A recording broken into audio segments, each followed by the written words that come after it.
এই মুহূর্তে আপনাদের গুরুত্বপূর্ণ খবর, দোষী সাব্যস্ত হলেন সঞ্জয় রায়। আরজিকর কাণ্ডে দোষী সাব্যস্ত সঞ্জয় রায়। আরজিকর যে মামলার যে রায় আজকে শিয়ালদা আদালত, বিচারক অনির্বাণ দাস ঘোষণা করলেন আরজিকর কাণ্ডের জেরে দোষী সাব্যস্ত করা হলো সঞ্জয় রায়কে।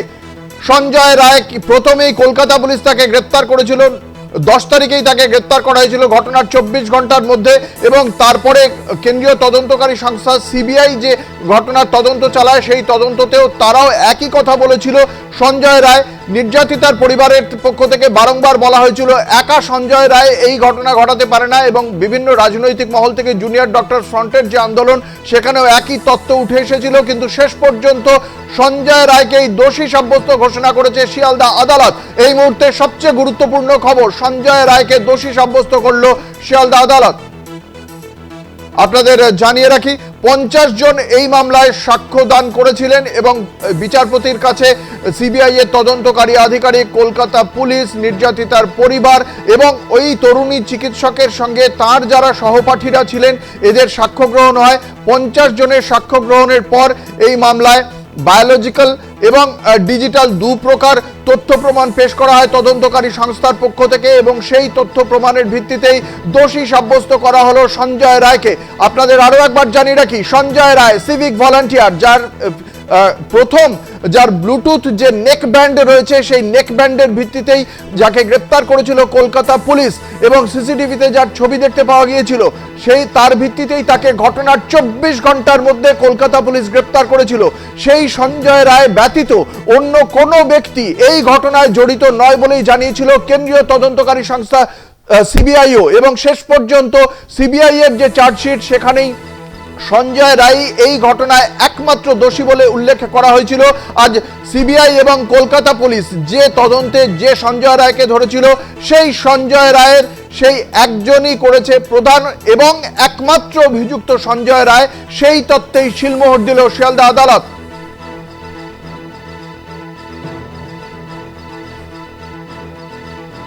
এই মুহূর্তে সবচেয়ে গুরুত্বপূর্ণ খবর, আরজিকর কাণ্ডে দোষী সাব্যস্ত civic volunteer Sanjay Roy. 9 August এই সঞ্জয় রায় ওই তরুণী চিকিৎসককে ধর্ষণ করে খুন করে। দোষী সাব্যস্ত সঞ্জয় রায় আজ মাত্র কিছুক্ষণ আগে দুপুর 1টা নাগাদ সঞ্জয় রায়কে কড়া নিরাপত্তার মধ্য দিয়ে নিয়ে আসা হয়েছে আদালতে। আদালতের এজলাসের মধ্যে রয়েছে নির্যাতিতার পরিবারও, নির্যাতিতার বাবা মা রয়েছেন সেখানে, এবং বিএনএস এর ভারতীয় ন্যায় সংহিতার 64, 66 ধারায় তাকে দোষী সাব্যস্ত করা হয়েছে। 66 এবং 103 ধারায় শাস্তি যাবজ্জীবন কারাবাস বা মৃত্যুদণ্ড। সেক্ষেত্রে সোমবার যে সাজা ঘোষণা হবে সেই সাজা ঘোষণা হলে সঞ্জয় রায়ের জন্য কি অপেক্ষা করছে তার জন্য আমাদের আরো কয়েক ঘন্টা অপেক্ষা করতে হবে, কারণ এই দোষী সাব্যস্ত করার সঙ্গে সঙ্গেই যেটা আদালতের পক্ষ থেকে যেটা বারংবার আইনজীবীরা বলছিলেন, যে যে ধারায় তাকে দোষী সাব্যস্ত করা হয়েছে, যেভাবে কেন্দ্রীয় তদন্তকারী সংস্থার আইনজীবীও জানিয়েছেন যে এই ঘটনা ক্ষেত্রে সর্বোচ্চ সাজা চাইবেন তারা, সেক্ষেত্রে দোষী সাব্যস্ত সঞ্জয় রায়ের কি ফাঁসি হবে সেই বিষয়টি কিন্তু তার দিকেই সকলে তাকিয়ে রয়েছেন।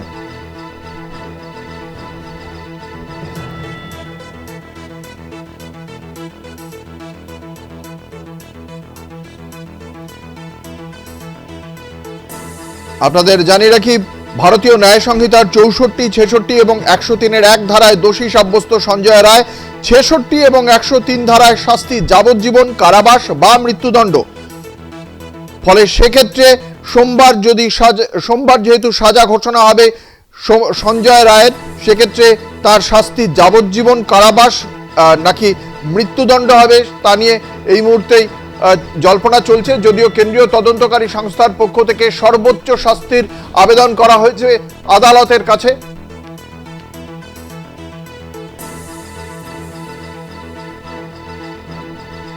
সোমবার সাজা ঘোষণা সঞ্জয় রায়ের, দোষী সাব্যস্ত সঞ্জয় রায় ঘোষণা করা হলো শিয়ালদা আদালতের পক্ষ থেকে। বিচারক অনির্বাণ দাস এই সাজা ঘোষণা করলেন। গত 11ই নভেম্বর থেকে একটানা চলছিল এই শুনানি পর্ব। রুদ্ধদ্বার কক্ষে 50 জনের সাক্ষ্য গ্রহণ করে আদালত।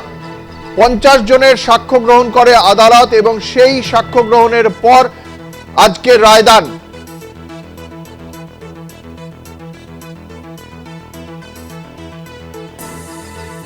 ছেষট্টি 103 ধারায় শাস্তি যাবজ্জীবন কারাবাস বা মৃত্যুদণ্ড।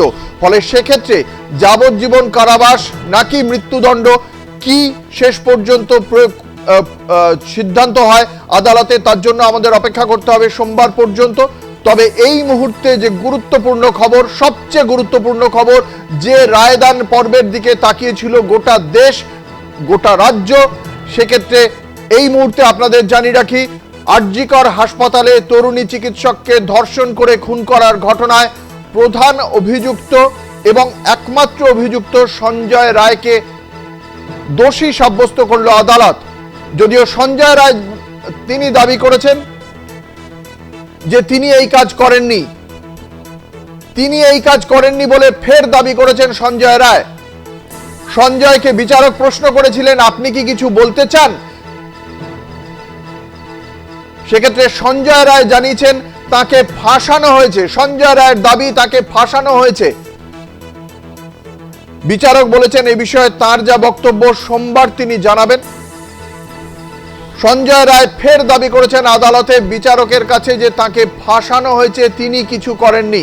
যদিও সঞ্জয় রায়ের বায়োলজিক্যাল এবং ডিজিটাল, সঞ্জয় রায়ের বিরুদ্ধে যে সমস্ত তথ্য প্রমাণ রয়েছে সেই তথ্য প্রমাণ পেশ করেছে কেন্দ্রীয় তদন্তকারী সংস্থা আদালতের কাছে।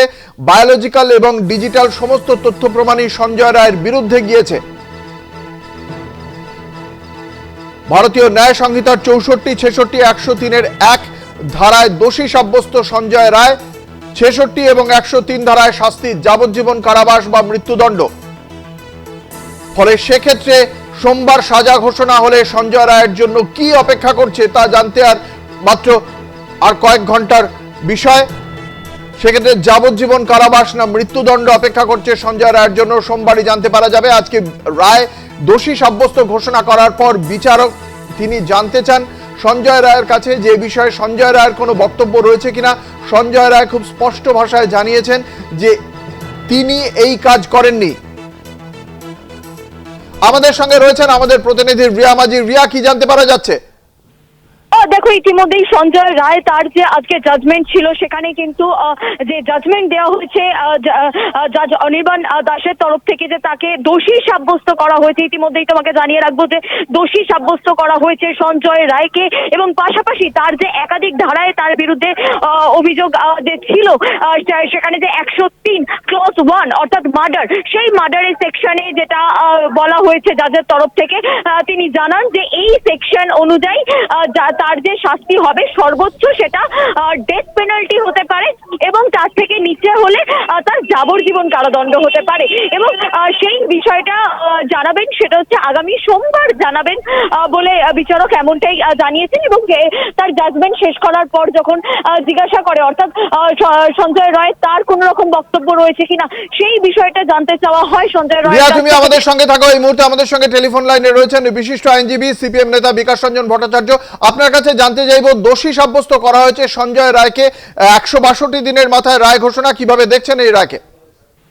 যেভাবে সবাই দেখছে, এটা স্বতঃসিদ্ধ ছিল সঞ্জয়কে দোষী ঘোষণা করা হবে, এর মধ্যে নতুনত্ব তো কিছু নেই।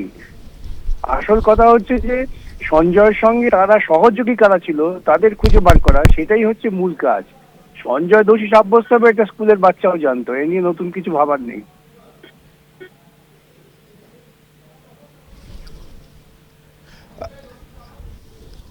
আপনারা শুনলেন সিপিএম নেতা বিকাশ রঞ্জন ভট্টাচার্যের বক্তব্য।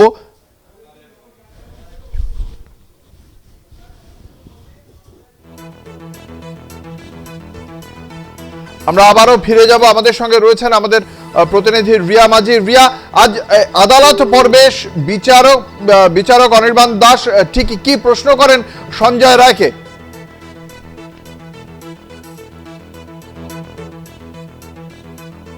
আপনাদের জানিয়ে রাখি, সঞ্জয়ের আজকেও দাবি যে তিনি এই কাজ করেননি। দোষী সাব্যস্ত সঞ্জয় রায় তিনি আজকেও দাবি করেছেন বিচারকের সামনে যে তিনি এই কাজ করেননি, তাকে ফাঁসানো হয়েছে বলে দাবি করেছেন সঞ্জয় রায়।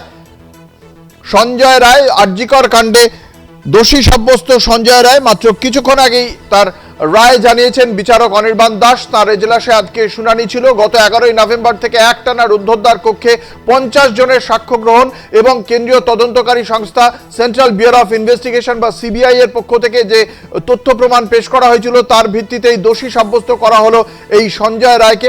বায়োলজিক্যাল এবং ডিজিটাল সমস্ত তথ্য প্রমাণ সঞ্জয় রায়ের বিরুদ্ধে গিয়েছে।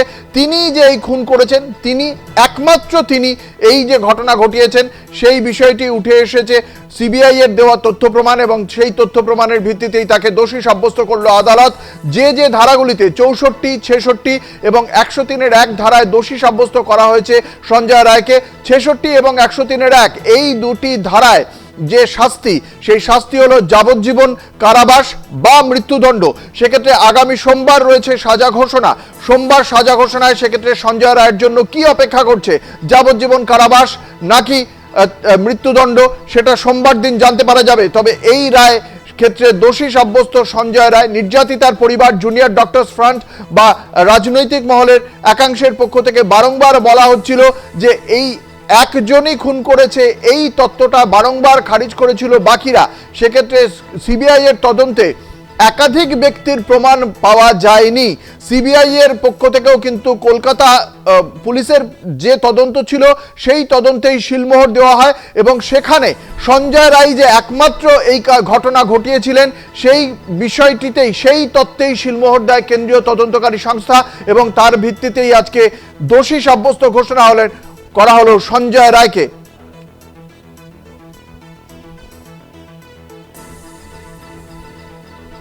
আমাদের সঙ্গে রয়েছেন আমাদের প্রতিনিধি পীযূষ কান্তি নাগ। পীযূষ, আদালত কক্ষে আজকে এই রায় ঘোষণার সময় চিত্রটা কি ছিল?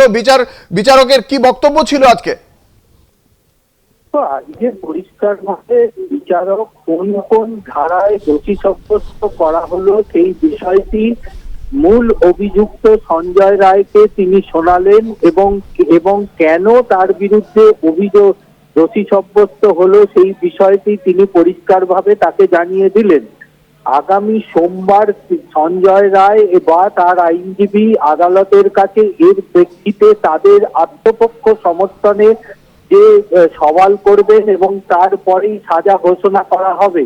মূলত যে যে ধারায় তার বিরুদ্ধে দোষী সাব্যস্ত করা হলো তার মধ্যে বিএনএস অর্থাৎ ভারতীয় ন্যায় সংহিতা আইনের 64 ধারা, রেপ যেখানে 20 বছর থেকে 25 বছর জেল, আইনের 66 ধারা অর্থাৎ 66 ধারা তাকে খুন করে, সেক্সুয়াল অ্যাসল্ট করে তাকে খুন করা হয়েছে, এক্ষেত্রে নিম্ন সাজা যাবজ্জীবন পর্যন্ত সর্বোচ্চ সাজা হতে পারে এবং 103 অর্থাৎ তাকে গলায় ফাঁস লাগিয়ে বা তাকে বিভিন্ন ভাবে আঘাত করে তাকে খুন করা হয়েছে। অর্থাৎ এক্ষেত্রে যাবজ্জীবন বা মৃত্যুদণ্ড, সর্বোচ্চ সাজা মৃত্যুদণ্ড এবং যাবজ্জীবন এই দুটো হতে পারে। অর্থাৎ প্রত্যেকটি ধারায় তাকে যে দোষী সাব্যস্ত করা হয়েছে সেক্ষেত্রে কি কি সাজা হতে পারে সেই বিষয়টি সঞ্জয় রায়কে শোনালেন বিচারক অনির্বাণ দাস এবং যার প্রেক্ষিতে সঞ্জয় রায় পরিষ্কারভাবে আদালতের কাছে আজই বলতে শুরু করেন যে তাকে ফাঁসানো হয়েছে, তার গলায় যে রুদ্রাক্ষের মালা ছিল সেটি ফেলে দেওয়া হয়েছে, ঘটনার সম্পূর্ণ সাজানো ঘটনা। এর প্রেক্ষিতে বিচারক পরিষ্কার জানিয়ে দিয়েছেন আগামী সোমবার বেলা 12:30টায় প্রথম শুনানি শুরু হবে। অর্থাৎ এই সাজার প্রেক্ষিতে সঞ্জয় রায় এবং তার আইনজীবী আত্মপক্ষ সমর্থনে তাদের বক্তব্য রাখবেন, সওয়াল করবেন, তারপরেই তিনি সঞ্জয় রায়ের বিরুদ্ধে কি সাজা সেই সাজা ঘোষণা করবেন। তবে বিচারক এটি নির্দিষ্ট করে দিয়েছেন সঞ্জয় রায়কে যে তাকে সাজা যে পেতে হবে এটি কিন্তু নিশ্চিত করে দিয়েছেন বিচারক। এখন সেই বিচারের ক্ষেত্রে এবং সেক্ষেত্রে জরিমানাও হতে পারে, অর্থাৎ এক্ষেত্রে কোন ধারায় মৃত্যুদণ্ড, কোন ধারায় যাবজ্জীবন এবং কোন ধারায় সর্বনিম্ন জেল, এই বিষয়টি কিন্তু নির্ধারিত হবে আগামী সোমবার সঞ্জয় রায়ের আত্মপক্ষ সমর্থনের পর। যেটা পীযূষ তোমার কাছে জানতে চাইবো যে এক্ষেত্রে সঞ্জয় রায় যে একমাত্র ব্যক্তি ছিল এই ঘটনার ক্ষেত্রে, একটা তত্ত্ব ছিল যে একমাত্র সঞ্জয় রায়ের পক্ষে এই ঘটনা ঘটানো সম্ভব নয়। রায় পড়ার সময় সেই দিকে কি কোনোভাবে আলোকপাত করেছেন বিচারক? দেখো, রায়ের বিষয়গুলি কোন কোন ক্ষেত্রে শুধুমাত্র সঞ্জয় রায়কেই দোষী সাব্যস্ত করা হলো সেই বিষয়গুলি কিন্তু আলোকপাত করেছেন। তুমি যে বিষয়টি বলছো যে সন্দীপ রায় এবং সেই তালা থানার ওসি, এক্ষেত্রে কিন্তু তাদের বিরুদ্ধে কোন রকম ষড়যন্ত্র সংক্রান্ত বিষয় কিন্তু আলোকপাত করেননি বিচারক। এখানেই বিচার প্রশ্ন উঠে, তাহলে একই মামলায় যদি শাস্তি হয়ে যায়, তাহলে সেক্ষেত্রে সন্দীপ রায় এবং তালা থানার ওসির বিরুদ্ধে কি ফার্দার ট্রায়াল শুরু হতে পারে? আইনের পরিভাষায় কিন্তু এখানে পরিষ্কার ভাবে বলা হচ্ছে, সেক্ষেত্রে যদি রিট্রায়াল করতে হয় তাহলে সাংবিধানিক আদালত অর্থাৎ সুপ্রিম কোর্ট বা হাইকোর্টের সাংবিধানিক বেঞ্চ থেকে অনুমতি নিয়ে আসতে হবে সিবিআই কে। তার কারণ সিবিআই এখনো পর্যন্ত তাদের বিরুদ্ধে ষড়যন্ত্র সংক্রান্ত কোনো তথ্য বা সাপ্লিমেন্টারি চার্জশিট জমা করতে পারেনি। আইনের পরিভাষায় কিন্তু পরিষ্কার ভাবে বলা আছে, যদি কোনো মামলায় মূল অভিযুক্তকে চিহ্নিত করে তার কনভিকশন হয়ে যায়, সেক্ষেত্রে অপর কোনো ব্যক্তি যদি ষড়যন্ত্রের সঙ্গে লিপ্ত থাকেন, তিনি যদি অ্যাবসকন্ডেন্ট বা ফেরার থাকেন, তবে ফেরার হওয়ার পর তাকে যখন গ্রেপ্তার করা হয় তখন তার বিরুদ্ধে পুনরায় ট্রায়াল হতে পারে। কিন্তু এক্ষেত্রে সন্দীপ রায় এবং তালা থানার ওসি দুজনের কেউই ফেরার বা অ্যাবসকন্ডেন্ট ছিল না, দুজনেই কিন্তু হেফাজতে ছিল। অর্থাৎ তাদের বিরুদ্ধে ষড়যন্ত্র সংক্রান্ত কোনো সাপ্লিমেন্টারি চার্জশিট এখনো সিবিআই জমা করতে পারেনি। সেক্ষেত্রে পরবর্তীকালে এই আজ যদি সঞ্জয় রায়ের যদি সাজা ঘোষণা হয়ে যায়, তাহলে তারা কিন্তু এই সাজা ঘোষণার পরে তারা অ্যাকুইটালের আবেদন জানাতে পারে। এবং পীযূষ, তুমি আমাদের সঙ্গে থাকো, আমাদের সঙ্গে রয়েছেন ডক্টর কুণাল সরকার। আজকে শিয়ালদা আদালতের পক্ষ থেকে বিচারক অনির্বাণ দাস সঞ্জয় রায়কে আরজিকর মামলায় দোষী সাব্যস্ত করেছে। আপনি কিভাবে দেখছেন এই রায়কে? মনে হয় এটা একটা প্রত্যাশিত রায় ছিল। যে এটা তো মনে হয় যে সঞ্জয় রায় যে দোষী সাব্যস্ত হবেন তাতে আমাদের খুব একটা হতভম্ব বা এটা অপ্রত্যাশিত সেটা বলা যায় না। এখন তার রায়টা, তার সাজাটা হয়তো সর্বোচ্চ সাজার দিকেই যাবে, কিন্তু প্রশ্ন হলো যে এইটা যদি এখন একটা অ্যাপিল প্রসেসের মধ্যে দিয়ে যায়, তাহলে সিবিআই এখন অব্দি যেভাবে ইনভেস্টিগেশনটা করেছে এবং মধ্যে মধ্যে সিবিআই ভেতর থেকেই যে খবরাখবরগুলো ছড়িয়ে ছিটিয়ে চারিদিকে লিকড হচ্ছে, তাতে হয়তো একটা ভবিষ্যতের জন্য একটা প্রশ্ন থাকবে যে আমাদের শিয়ালদা কোর্টের বিচারকের এই যে সিদ্ধান্ত এবং যে সাজাটা, এই সিদ্ধান্ত এবং সাজাটা তিনি বজায় রাখতে পারবেন কিনা সেটা নিয়ে ভবিষ্যতের দিকে একটা প্রশ্ন থাকবে। আপাতত আজকে যেটা হয়েছে সেটা প্রত্যাশিত। একাধিক ব্যক্তি জড়িত আছে, এই তত্ত্ব কার্যত খারিজ হয়ে গেল আজকে আদালতের রায়। কিভাবে দেখছেন সেই বিষয়টিকে? আমার মনে হয় না সেটা আপাতত, হয়তো নিশ্চয়ই আপাতত যে একাধিক ব্যক্তি জড়িত ছিল সেটাকে সাবস্ট্যান্সিয়েট করার মতো সাক্ষ্য প্রমাণ ধারণা মানুষের থাকতে পারে, কিন্তু সেটাকে আরো শক্তপোক্ত করার জন্য যে সাক্ষ্য প্রমাণ সিবিআই দেওয়ার কথা সেটা সিবিআই ছিল না। সুতরাং একথাটা ঠিক যে আইন আদালতের চত্বরে একাধিক মানুষের ইনভলভমেন্টটাকে এখনো প্রতিষ্ঠিত করা যাচ্ছে না, অবশ্যই যাচ্ছে না।